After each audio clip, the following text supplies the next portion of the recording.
The United States has ordered all non-military personnel to get out of Venezuela. The political situation there devolving. The economy, of course, guys, remains in collapse.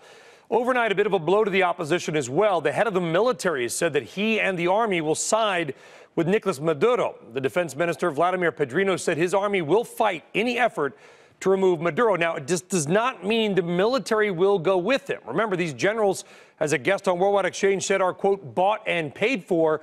But that doesn't necessarily, guys, mean that the overall army is going to go with him. These are the generals who are largely Maduro's strongmen being put into positions of power and favoritism by him have said that. Of course, the U.S. and other countries have recognized the government of Juan Guaido as the real government of Venezuela. Most of Latin America has already thrown its support behind Mr. Guaido as well. On the other side, you've got Russia, China, Cuba, and Turkey who are backing Nicolas Maduro. Russia and China, by the way, are owed billions by the Venezuelan government, so they have a financial vested interest in keeping him in power. Two other big financial angles. This fight could determine the fate of Citgo, the U.S.-based arm of Venezuela's national oil company, already under siege by creditors. They have more than 10,000 U.S.-based employees. Also watch oil companies and refiners in the U.S. like Chevron, Valero, and PBS. They buy Venezuelan oil as well. Chevron actually is a joint venture with Venezuela, so really just kind of taking their share more than buying it. Now, many oil companies like Marathon and Phillips 66 have slowed or stopped buying Venezuelan oil since the financial sanctions were imposed back in 2017.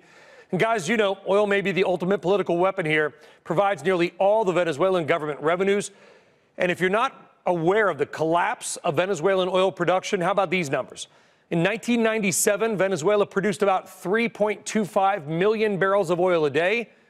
And Hugo Chavez took power a few years later. Now they produce just 1.4 million barrels a day. And the number of active oil rigs has fallen from 70 3 years ago to 25. So producing less and less and less.